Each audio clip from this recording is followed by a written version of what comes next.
in Albany shutting down after Norfolk Southern says it's a huge safety concern for residents. But business owners who frequently utilize the railroads to transport goods say this closure will impact their businesses negatively. WALB News 10's Ashanti Isaac tells us why there are concerns on both sides with the closure of this railroad. If we cross one of those 4-lane highways with a semi having to do a U-turn, what it could cause another life. Our employees are more in danger for that, and also causing traffic accidents in the long run.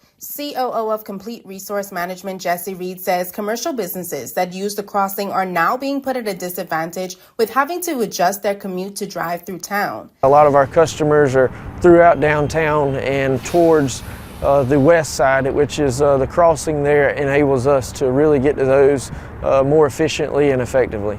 Manager of Public Safety for Norfolk Southern, Ernest Leon Jackson, says their main concern is having residents walking through the railroad. He says they are trying to avoid an accident. We don't want to bring any pedestrians to railroad operations and railroad traffic, and that's basically what we're trying to do here. Currently, the railroad tracks is being blocked off by asphalt here because of maintenance is being done on the railroad. But Norfolk Southern says that after that maintenance is done, they will be choosing not to reopen the railroad, causing businesses who frequently utilize this track to have some concern. By closing that permanently, you're essentially going to be taking a driveway away from every business on North Washington.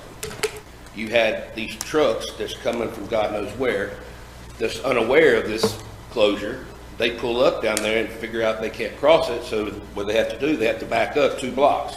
Now, I took a look on the GPS, and it does show that the 7th Avenue crossing is still open. And Jackson says that's because they just started the letter to petition to close it. It's still classified as open in the Federal Railroad Administration's database for crossings, and it's still considered open in Norfolk Southern's database. It's not considered a permanent closure because we have not gone through this process yet. So what does this mean for your average Albany motorist? Well, with more semis on the street, you're going to need to be a bit more cautious when you're driving. And then for that evening rush hour traffic, make sure that you plan a little extra time in your evening commute. In Albany, I'm Ashanti Isaac for WALB, your hometown news source.